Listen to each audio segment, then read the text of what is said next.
Hey, welcome back. In this video, I'm going to show you how to change Shopify store name and URL. So you need to get the access to your admin account. This is the first step.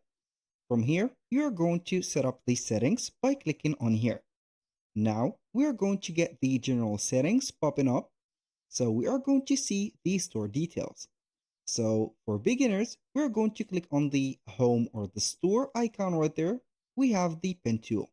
So that means that we are going to modify it. Here we have the store name. So we are going to give it a name. For example, Jack Stores, for example. And then we're going to click on save. And that was for setting up the store name on Shopify. Now, how we can change that URL or the slug that could be right there. This is the random one that Shopify will give us.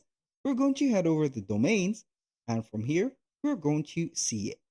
So you can go ahead and change to a new myshopify.com domain by clicking on here and type in your name or the favorite name that you're going to put it. For example, Jack Stores, like that. And we are going to see this URL already exists. So we are going to set up a dash, for example, 24 and see. So then we're going to click on add domain, and this is the new name of the domain. So normally it will be set up as the primary domain, and here we have it. If this video was helpful, please hit the like button and don't forget to subscribe.